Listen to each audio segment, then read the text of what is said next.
My name's Isabella, and I'm 21 years old.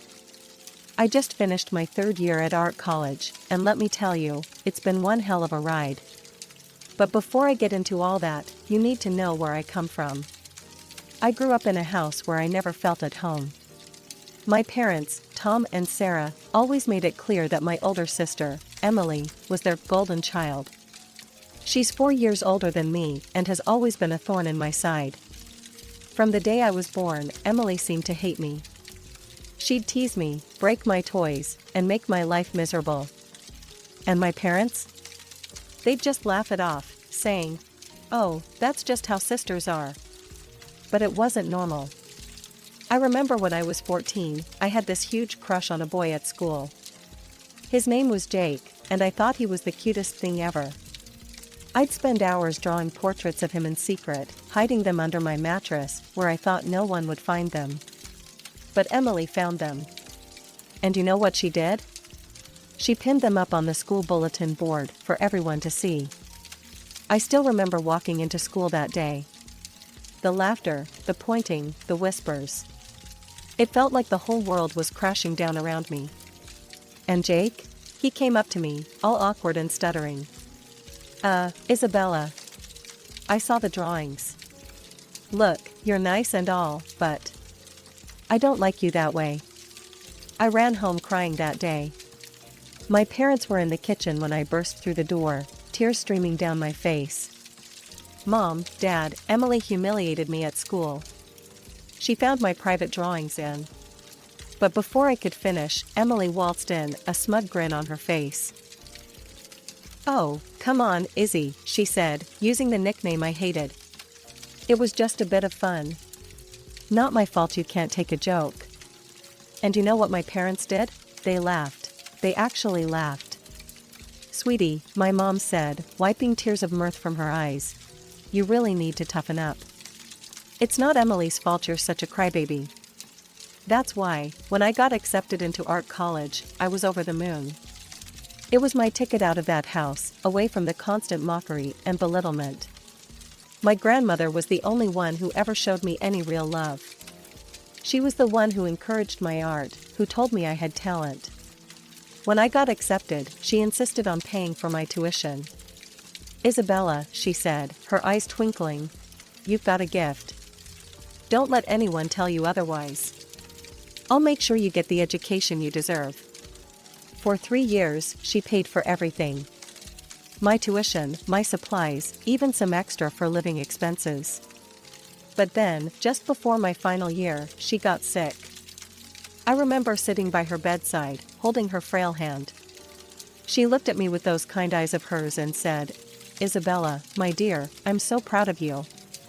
You're going to do great things." Then she turned to my parents, who were standing at the foot of the bed.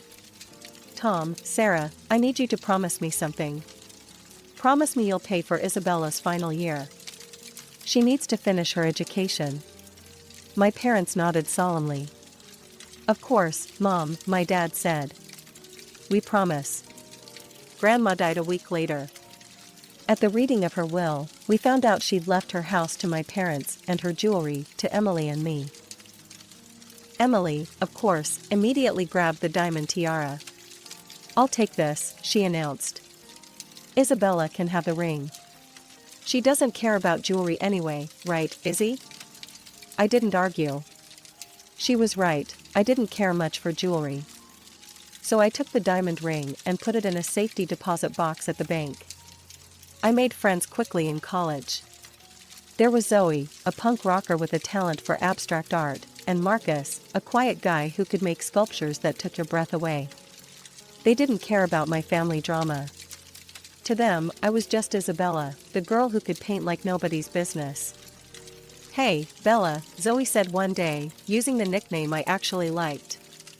"There's a tattoo parlor downtown looking for someone to draw designs. You should apply." I was hesitant at first. My parents would flip if they knew I was working in a tattoo parlor. But then I thought, why should I care what they think? So I applied, and to my surprise, I got the job. The owner, a burly guy named Mike with more ink than skin, took one look at my portfolio and said, "You're hired, kid." For the first time in my life, I was earning my own money. It wasn't much, but it was mine. I didn't tell my parents or Emily about it. I could already hear Emily's mocking voice. "Oh, little Izzy's drawing pictures for thugs now? How cute." College life suited me. I threw myself into my studies, determined to make my grandmother proud. My professors praised my work, and I even won a few small competitions. But more importantly, I was happy. The years flew by, and before I knew it, I was finishing up my third year. As the summer break approached, a familiar dread settled in my stomach. I had to go home. I opened the door and stepped into chaos. The living room was full of people, all bustling about with excitement. In the center of it all stood Emily, beaming as she held up a white dress. My mother noticed me first. "Oh, Isabella," she said, her smile faltering slightly. "You're home. We weren't expecting you so soon." I stood there, stunned. "Emily's getting married? When did this happen?" Emily turned to me, her smile turning into a smirk. "Oh, didn't anyone tell you? I guess we've all been so busy with the preparations, it must have slipped our minds." I felt like I'd been punched in the gut. My own sister was getting married, and no one had even bothered to tell me. "Who's the lucky guy?" I managed to ask, trying to keep my voice steady. "This is Richard," Emily said, pulling forward a tall, handsome man I hadn't noticed before. "Isn't he dreamy?" Richard gave me a polite smile and extended his hand. "Nice to meet you, Isabella. I've heard so much about you." I shook his hand, wondering what exactly he'd heard. Knowing Emily, probably nothing good. The next morning, I woke up to the sound of excited chatter downstairs. Emily was holding court at the breakfast table, surrounded by our parents and a couple of her bridesmaids. As I listened to their conversation, I learned that Emily had broken up with her previous boyfriend at our parents' insistence. Apparently, he'd been mixed up with some dangerous crowd. "Thank God you listened to us, sweetie," Mom said, patting Emily's hand.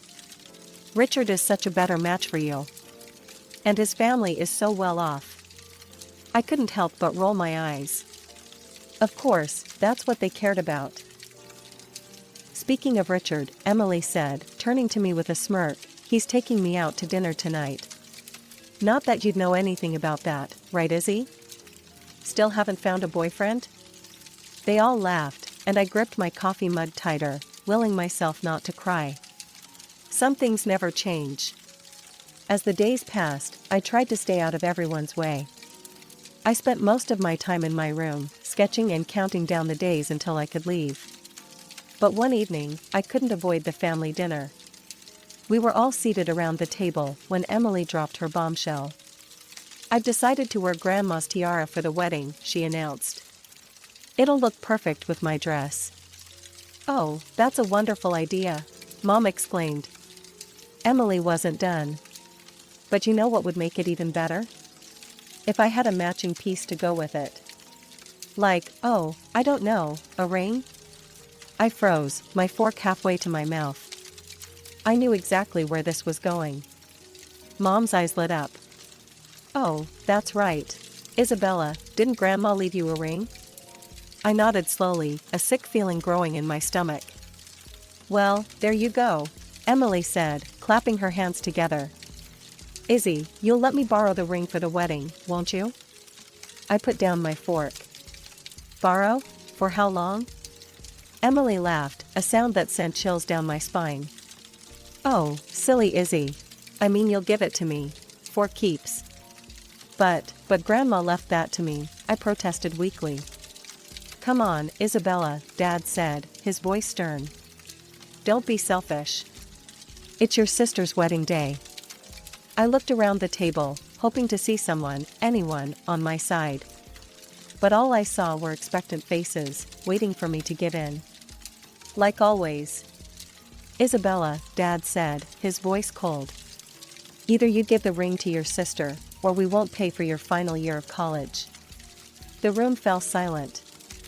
I couldn't believe what I was hearing. But But you promised Grandma, I whispered, tears welling up in my eyes. Emily let out a harsh laugh. Oh, please. No one cares about promises made to some half-witted old woman. I stood up so fast, my chair fell over. How dare you talk about Grandma like that? I shouted. That's enough, Dad roared. Isabella, you have a choice to make. The ring or your education. Decide. I looked at their faces, Dad's anger, Mom's disappointment, Emily's smug satisfaction. In that moment, I knew I had lost. Again. With shaking hands, I took off the necklace where I kept the key to my safety deposit box. I handed it to Emily. The morning after the ring incident, I cornered Emily in the kitchen. When exactly is your wedding? I asked, trying to keep my voice steady. Emily looked up from her coffee, a sly smile playing on her lips. It's on the 29th. Why, planning to ruin it? I ignored her jab. 2 weeks. I had 2 weeks to get away from this toxic environment. No, I replied coolly. I'm going to visit a friend from college. I'll be back in time for the wedding. I packed my bags and left that afternoon, heading to my friend Zoe's place in the next city over. For the first time in days, I felt like I could breathe. Zoe and I spent the week exploring art galleries, hitting up local cafes, and just enjoying each other's company. It was exactly what I needed. But my moment of peace was shattered exactly 1 week later. I was scrolling through my social media feed when I saw it, photos of Emily's wedding. My sister, resplendent in white, the diamond tiara glittering on her head, and my ring sparkling on her finger. The caption read, "Just married. Off to the Maldives with my hunky husband." I felt like I'd been punched in the gut. With shaking hands, I dialed Mom's number. Why didn't you invite me to the wedding? Emily told me the wrong date. There was a long pause. Then Dad's voice came on the line. Isabella, your sister, she didn't want you there. She said you'd ruin her perfect day.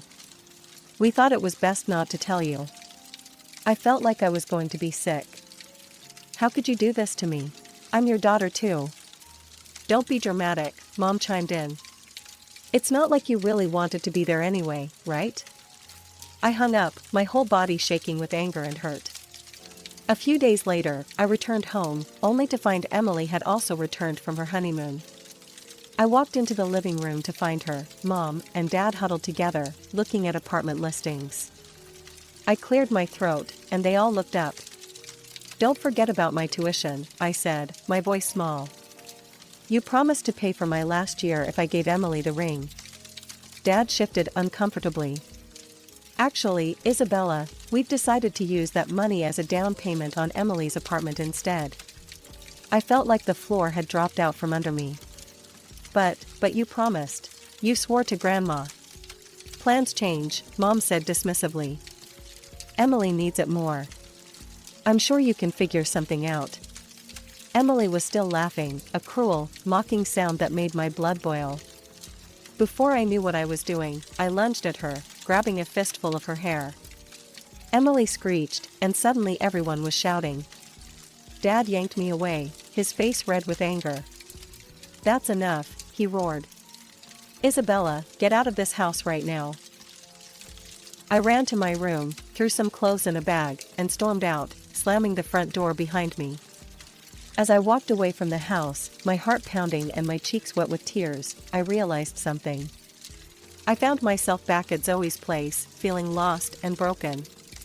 For days, I barely left her guest room, alternating between crying and staring blankly at the walls. Zoe tried her best to comfort me, but I was inconsolable. A week passed in this haze of despair. Then, one morning, as I listlessly checked my emails, I saw a message that made my heart stop. Congratulations! You are the winner of the annual art school competition. Your prize includes a full scholarship for your final year of studies. I read the email 3 times, not believing my eyes. Then I let out a scream that brought Zoe running. I thrust my phone at her, happy tears streaming down my face. I won. I won a scholarship. I can finish school. Zoe's eyes widened as she read the email, then she pulled me into a bone-crushing hug. "Oh my God, Bella.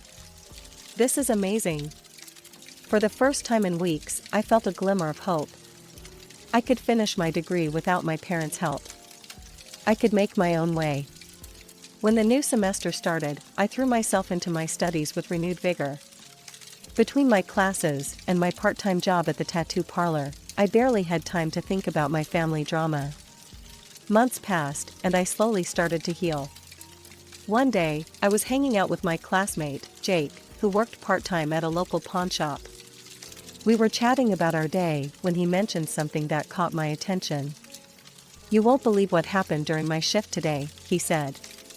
"This girl came in with the most beautiful diamond necklace and ring I've ever seen. Must have been worth a fortune."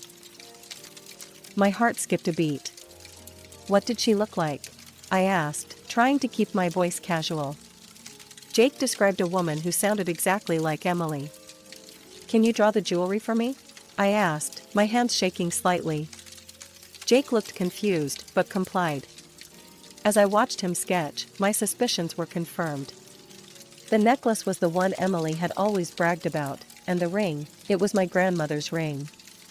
"Jake," I said, my mouth dry, "is there any way you could get me the security footage from the pawn shop?" Jake must have seen the desperation in my eyes because he finally nodded. "Okay, I'll see what I can do." A few days later, Jake handed me a USB drive. "Here," he said. "But you didn't get this from me, okay?" I nodded gratefully and rushed back to my dorm room. With trembling hands, I plugged in the drive and opened the video file.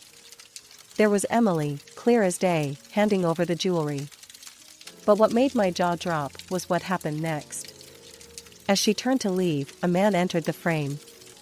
Emily threw her arms around him, kissing him passionately. It wasn't Richard. I leaned closer to the screen, my heart pounding. As the man turned slightly, I gasped.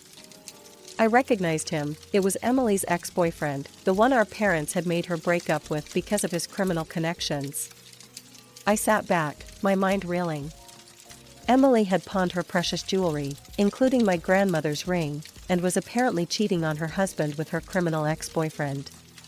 Part of me wanted to immediately send this video to my parents, to Richard, to everyone who had ever believed Emily's lies. But another part of me hesitated. This was big. Too big to act on impulsively. Months passed, and I thought I'd put my family drama behind me. Then, out of the blue, my phone rang. It was my Aunt Lisa, my mom's sister. "Isabella, darling, I have wonderful news," she chirped, her voice bubbling with excitement. "Your sister is pregnant. Can you believe it? They're having a big announcement party next week. Isn't it exciting?" My heart sank. Of course, another family event I hadn't been invited to. "That's great, Aunt Lisa. Thanks for letting me know." After hanging up, I sat on my bed, conflicted. Part of me wanted to ignore it, to continue cutting ties with my toxic family. But another part of me, the part that still held on to the video from the pawn shop, knew this might be my chance. A week later, I found myself standing outside my parents' house. Cars lined the street, and I could hear laughter and chatter from inside. Taking a deep breath, I walked up to the front door and rang the bell. Mom opened the door, her smile instantly fading when she saw me. "Isabella? What are you doing here?" Pushing past her, I walked into the living room. The chatter died down as people noticed me. Emily, standing in the center of the room with Richard, looked like she'd seen a ghost. "What is she doing here?" Emily hissed. Dad's voice boomed through the room. "Isabella, get out of this house immediately. You're not welcome here." Confused murmurs rippled through the guests. I saw Richard's parents exchange worried glances. Mom, always one for saving face, plastered on a fake smile. "I'm so sorry, everyone. We've had to distance ourselves from Isabella. She's become quite greedy and unworthy of our family name." The room erupted into arguments. Some relatives defended me, while others sided with my parents. I raised my voice. "I have something to say." Gradually, the room quieted down. All eyes were on me. I turned to Emily. "Congratulations on your pregnancy, sis. But I have to ask, why aren't you wearing Grandma's tiara and ring?"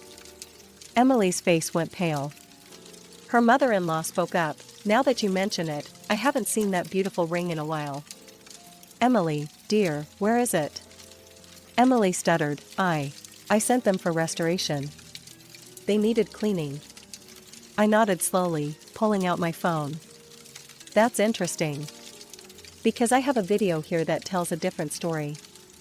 The color drained from Emily's face as I connected my phone to the TV. The security footage from the pawnshop began to play. There was Emily, clear as day, pawning the jewelry. And then, the moment that made everyone in the room gasp, Emily, throwing herself into the arms of a man who was definitely not Richard, kissing him passionately. The moment the video ended, chaos erupted in the living room. Richard's face contorted with rage and pain as he turned to Emily. "Emily, what is this? Who is that man?" he shouted, his voice cracking. Emily burst into tears, mascara streaming down her face. I can explain." Richard's mother stepped forward, her voice ice cold. "I think we all deserve an explanation, Emily." Richard's father, a stern-looking man, spoke up. "I think we need a paternity test." Immediately. As accusations flew and tempers flared, I quietly slipped out of the house. I had done what I came to do. The truth was out, and for the first time in years, I felt a weight lift off my shoulders. Over the next few weeks, the full extent of Emily's deception came to light.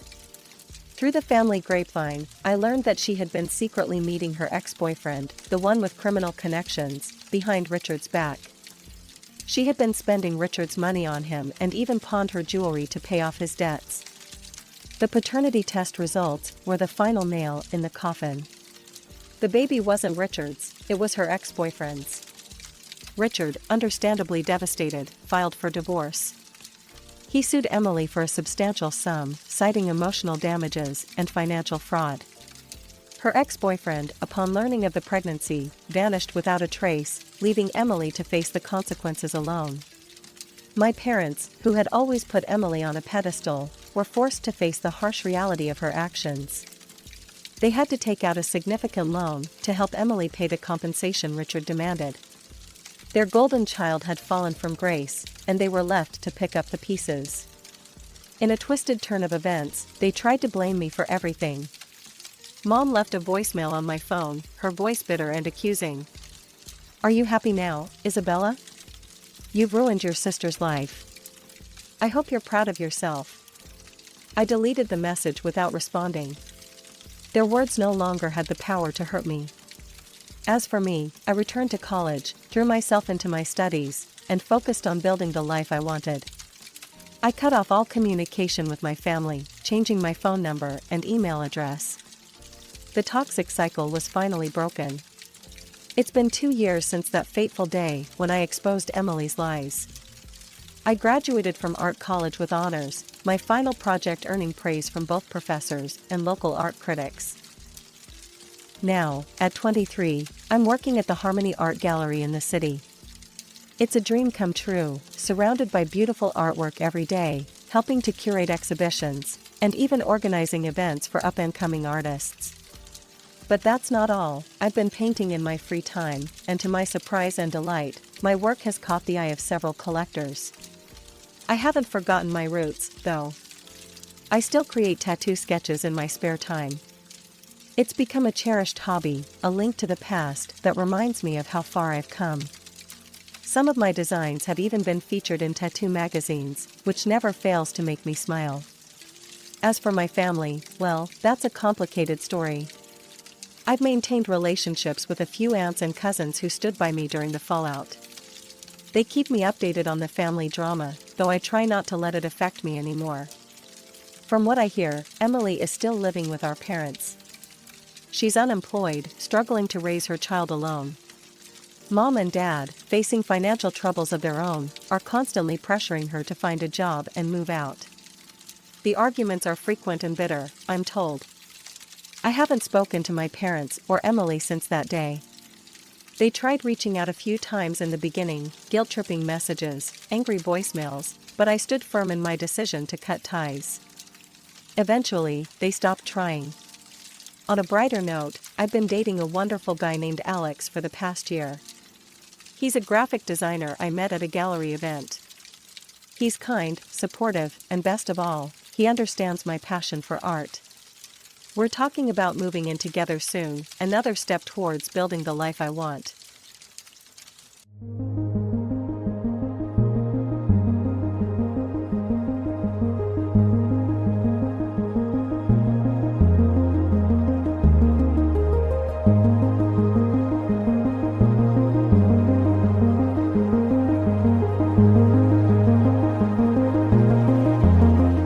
All right, everyone's presentations are done.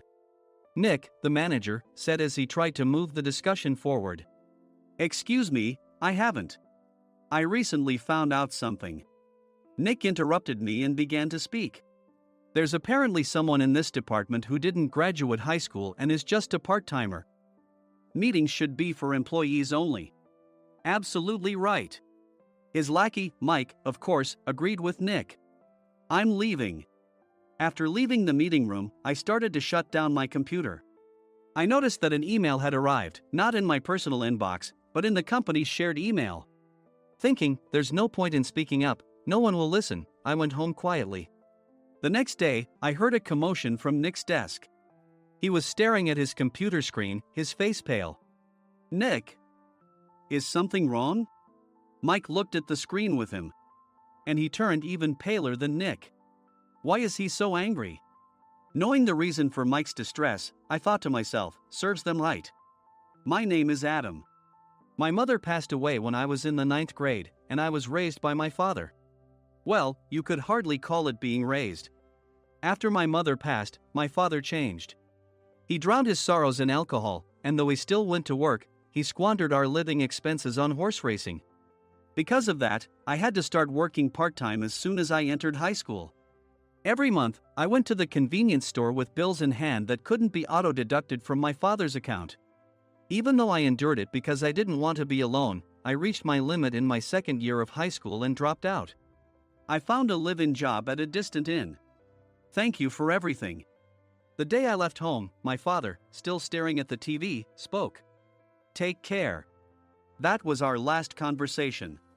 Back then, 18 wasn't the age of majority, so I needed my father's permission to work, and I couldn't hide my place of employment. Yet, my father never visited me even once. I kept working just to survive, and before I knew it, I was 42. Years of hard work paid off, and I was transferred to the headquarters. I was thrilled to be recognized by the company, as I thought I'd be working in the field until retirement due to my lack of formal education. Listen up. Our work can change the future of our employees. Don't drag us down. On my first day after the transfer, Nick, dressed in an expensive suit, spoke sternly. There was a reason for this. Our inn was located in a prominent tourist destination, known so well that everyone in the state could sing its commercial jingle. At its peak, we had 5 locations within the state. But that was long ago. Due to financial difficulties and aging facilities, only the place where I had worked for many years and the original establishment remained. I was prepared to lose my job anytime, but now there was a glimmer of hope. With the rise of social media, the tourist area where the inn was located started gaining attention again.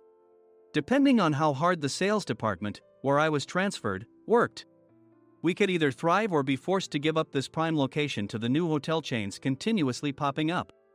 For Nick, who had switched careers from another industry to strengthen our sales, this was a battle he couldn't afford to lose. I understood why he had to be strict. I will do my best. Nick sneered at my enthusiastic declaration. Did you not hear what I said? I'm sorry. I thought I was listening carefully. Out of habit from years of customer service, I apologized reflexively, though I had no idea what had offended him. Someone was watching me with a smirk. In this department, there are those who are expected to excel and those who have been shoved here because they have nowhere else to go. You are the latter. It was Mike, the section chief. He's 7 years younger, at 35. But he was called to headquarters much earlier than I was and had been moving around within the headquarters ever since. I'm not jealous, but I can't accept that he's my boss. Graduating from a prestigious university, he has an unusually high pride and caused many problems as a newbie, making things very difficult for me when I was the front desk leader. When I found out Mike was transferred to the sales department a month before me, I was disheartened. Mike is right. With just a middle school diploma, there's not much you can do. Don't even think about achieving results. As if I didn't exist, Nick remarked, "I'm thirsty." Mike eagerly ran to the coffee maker. It seems Mike is Nick's lackey. I regretted being happy about my transfer to headquarters, wishing I had stayed on site forever. Send a direct mail to every company on this list by the end of the day. Nick only assigned me tasks that even a new graduate could handle. What? There are over 1,000 companies. You want me to send to all of them by today? Yes, if you and your fellow misfits split the work, even those with nowhere else to go should finish by today. I glanced at the employees typing away expressionlessly. They were worn out from customer service, only thinking about leaving on time, or were women reassigned after having children, with zero motivation for work. Even Sam, a new graduate from the same university as Mike, who was supposed to be among the expected achievers, had no enthusiasm for the job, having joined the company wanting to do customer service. "I don't care what they say, I plan to quit any time," he said. Only Nick and Mike were highly motivated, making all the decisions between the two of them. I originally only wanted to work at the inn to survive and had no particular attachment to this job. I swallowed my words, thinking I had no right to reprimand them. About a month after the transfer, Nick told us with a frustrated look, "To commemorate the 50th anniversary, we've decided to create a plan exclusive for one group per day." Originally, Mike and I were supposed to come up with it, but our president, Mr. Thompson, insists on hearing everyone's opinions. "So, you all get a chance." As Nick explained, Mike began handing out prints. "Make sure not to embarrass Nick. If your ideas are half-baked, you'll have to redo them." It seemed that they had printed his handwritten notes by Mr. Thompson, which included several questions and a section for free responses. It made sense why Nick had to seek our input, given that all responses had to be submitted to Mr. Thompson. We were given a week to think about it, and a meeting was scheduled to compile our ideas. My plan is to let guests enjoy both the old and modern America. Nick began the presentations. Guests would watch a master confectioner at a nearby traditional sweet shop make sweets in front of them. The welcome drink would be premium tea in a bottle. Nick's plan was certainly attractive. After his presentation, Nick called on us to present in the order we were seated. Just as I stood up for my turn. "All right, everyone's presentations are done." "Excuse me, I haven't. I recently found out something." Nick interrupted me. "There's someone in this department who didn't graduate high school and is just a part-timer." He was likely talking about me. I joined the company as a part-timer and was made a full-time employee when I turned 20. That was 20 years ago, so Nick and Mike probably had no chance to know until recently. Meetings should be for employees only. Absolutely right. After that, Nick kept creating opportunities to solicit everyone's opinions, purposefully excluding me from speaking. The meeting unexpectedly heated up and went past the scheduled end time. A few people asked to leave, and the discussion continued with the remaining few. "Still here?" Normally, you'd leave in that situation. Though I had no attachment to the job initially, hearing kind words from customers made me want to make them happier. For someone like me, with nowhere to go, the inn was my home and customer service was my life. I felt pathetic about my current self. "I'm leaving." I left the conference room and started shutting down my computer. I noticed an email had arrived, not in my personal inbox, but in the company's shared email. Thinking no one would listen to what I had to say anyway, I quietly went home. The next day, while preparing the DM as instructed, I heard a commotion from Nick's desk. In his haste to stand up, he hit his knee on the desk. He stared at his computer screen, his face pale. "Nick? What's wrong?" Mike, thinking he should be the first to rush over, approached Nick while still wearing his coat. He peered at the screen with Nick. And he turned even paler than Nick. Why is he so angry? Who is responsible for this company? Nick, more irritated than ever, asked, and Mike answered without checking. Probably Sam. Sam wasn't there because he was attending a morning training session for new hires. Nick gave up on getting angry and returned his gaze to the screen. They were looking at an email that arrived right after the end of the working day yesterday. Apparently, no one, including me, had checked it before leaving. The email was from a large company that used us for their annual employee trips. The president and executives of that company also frequently used our services personally. President of the company, Mr. Mason himself, had declared that neither he nor his company would ever use our services again. Well, some companies cancel their employee trips or stop using our services due to financial struggles. Let's just move on. Mike kept wiping the sweat from his forehead with a handkerchief. Knowing why Mike was so agitated, I quietly watched their interaction. Do you know how much revenue we get from that company? We can find other guests to fill the rooms, but we'll lose the banquet costs, gift shop revenue, rental car fees, and more. Moreover, the gifts were supposed to be prepared by the traditional confectionery shop involved in Nick's proposed plan. If it's known that we incurred such a huge loss at this critical time, Nick's position in the company would be jeopardized.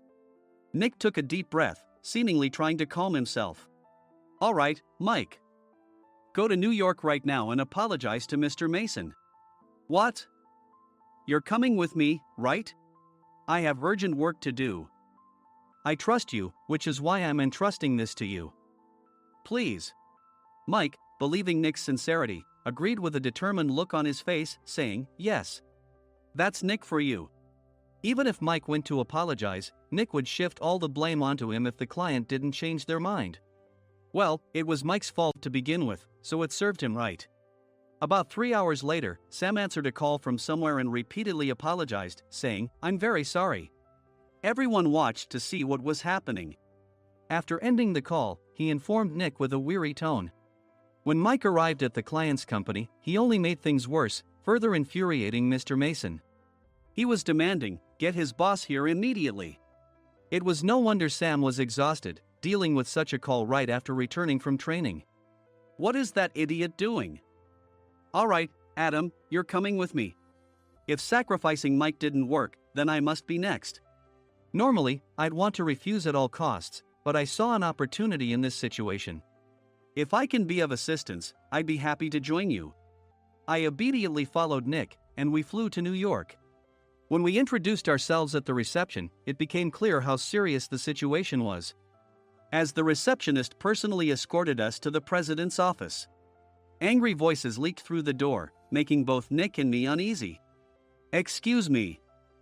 I'm Nick, the supervisor. I understand my subordinate has caused you trouble, and I deeply apologize. Nick, with his experience in the corporate world, knew enough to offer an apology before excuses. However, his customer service skills left much to be desired. I sighed as I saw Mike trembling like a small dog in the corner of the room. What kind of training are you giving your subordinates? Mr. Mason glared at Nick with a red face. The intensity of his gaze made even Nick take a step back. Regrettably, I joined this company only 2 years ago and was unaware of Mike's issues. I should have identified his shortcomings sooner. Indeed. I should have realized sooner. No sensible person would come to apologize and then give a lengthy presentation on the drawbacks of not using their inn. Nick froze, his mouth slightly open. Suspecting the worst, I picked up the documents that had fallen to the floor. It seemed Mike hastily prepared these documents on the plane, listing the disadvantages. Disadvantage 1: if you change the venue for the company trip, employees might suspect it's for cost-cutting reasons, leading to a negative impression. Reading it aloud half-jokingly, Nick snatched the papers from my hand and checked the contents with a furious expression. Among the stack of documents was a receipt from a nearby convenience store's copy machine. I felt a pang of dread, hoping he hadn't shown the receipt as well. What do you think he said when I asked what kind of nerve he had to do this? I'm very sorry. Faced with the dire situation, Nick must have thought there was nothing left to do but apologize. In a voice smaller than I'd ever heard from him, he uttered words of apology. He said, I'm a Harvard graduate. I don't believe I said anything wrong. Mike. What have you done? Forgetting his plan to pin the blame on Mike, Nick yelled loudly, even in front of Mr. Mason. "I didn't do anything wrong." "You're still saying that? Look at him." Mike pointed at me with a shaking hand. "I was assigned to headquarters in my 20s and now I'm a section chief. This guy only made it to headquarters at 42. Everything I've done proves I was right. So why are we losing the contract?" Having said his piece, Mike collapsed to the floor. "Of course. You were sent there because you had nowhere else to go." Mike never expected to hear such words from someone he looked down upon. He lunged at me, and Nick hurriedly stepped in to stop him. "Mr. Thompson told me Mike is a quick thinker, and to take good care of him." There's no way he was pushed aside. "Don't make things worse here. He didn't say quick thinker, he said only quick-witted, didn't he?" I don't remember that part." I recalled the many troubles Mike caused when he was a newbie. When Mike was on the front line, his pride was so high that he never apologized to customers. Customer service, especially in our job, doesn't work alone. It brings both good and bad situations. If the front staff or housekeepers made mistakes, or the cleaning company didn't properly clean a room, one had to apologize to the customers regardless of personal fault. Mike, in such situations, would never apologize, insisting he wasn't at fault. This often angered customers, and as the front desk leader, I frequently had to apologize on his behalf. He caused complaints and disrupted operations, which is why he was quickly moved to headquarters. In departments where he didn't interact directly with customers, his quick thinking was beneficial and things went well. But it seemed his flaws were starting to show. Corporate reservations are supposed to be entered into the system by the sales representative. But a quick check yesterday revealed that more than 10 items were missing from the client's reservation. The handover document clearly stated what needed to be prepared. Why didn't you enter it into the system? Why do we have to give them special treatment? Filling rooms near the banquet hall, setting up all the food in advance. Specifying the brand of wine, they're too demanding. No wonder he always angered customers, I thought, feeling a headache coming on. Grouping them in rooms near the banquet hall is for our benefit too. It makes it easier for the staff to set up beds and serve breakfast since everyone's schedule is synchronized. As for the other requests, Mr. Mason suggested them to lighten our load. I didn't know that. Nick finally seemed to realize that Mike was the one who had angered the client. What did you say to them? I just told them we wouldn't give them special treatment anymore. We shouldn't waste effort on things that don't bring in money. I was utterly exasperated at his lack of understanding of customer service. Of course, we shouldn't comply with unreasonable demands. But carrying over successful practices from past stays makes customers feel remembered and enhances their experience. Good memories encourage repeat visits. That's part of our job. I looked down at Mike, who was sitting on the floor. In our job, nothing is a waste. Mr. Thompson likely moved you to the sales department, hoping you'd finally understand this. How do you think he feels now that you've failed to meet his expectations? Mike, tears in his eyes, fled the president's office. I was amazed he still hadn't apologized. You have it tough, Adam. It's okay, we're all employees of the same company. I deeply apologize for this disrespectful incident. Especially after all the care you've shown us. If it weren't for you, Adam, I really would have stopped staying here. When I heard you were moving to the sales department, I was willing to reconsider if you handled it. Seeing us talk so amicably, Nick's face contorted. Do you two know each other? Adam's service is excellent. I always requested him specifically. Normally, we don't accept specific staff requests, but we made an exception for Mr. Mason, adjusting my shifts accordingly. He had personally stayed at our hotel just before my transfer, and during casual conversation, I mentioned, I'm moving to the sales department soon. If I hadn't told him then, things could have been much worse. Please continue to take care of us. I look forward to it. On the return flight, Nick awkwardly offered me a can of beer. It's still working hours. Of course, I had no intention of forgiving him for a single beer. Nick might try to pin everything on Mike and avoid any consequences. While pondering this, a startling fact came to light. Nick, the tea bottles for the plan have arrived. I handed Nick a bottle labeled with our inn's name. They look good. What are you talking about? These are plastic bottles. I had assumed we would use the trendy, high-end bottling tea. But what arrived were ordinary plastic bottles of tea with customized labels. The only unique aspect was the label, which had the inn's name, making it look customized. Upon further investigation, I discovered that a substantial amount of money was set to be paid to the tea company. It was priced like bottling tea. Does this plastic bottle really cost $100 each? The tea inside is specially blended for us. The extra cost is for that. Wouldn't it be better to use another tea company? Or is there a specific reason we must use this one? As Nick continued to make excuses, I showed him a printed email. I informed the tea company's president, Mr. Mitchell, that we discovered irregular payments and he confessed. He said you two were high school classmates and planned to split the extra money. That idiot. Why did he confess? That's not important. You should worry about yourself, this could turn into a police matter. Opening the bottle cap, I suggested. How about calming down with this tea? It supposedly has a relaxing effect. Nick drank the tea frantically. In the following days, decisions were made about their fates. Mike was reassigned to the General Affairs Department, with no chance of transfer or promotion, as per Mr. Thompson's orders. As for Nick, since the payment to the tea company hadn't yet been made, he narrowly avoided legal trouble. Instead, he was encouraged to leave the company, and to avoid further complications, Nick submitted his resignation.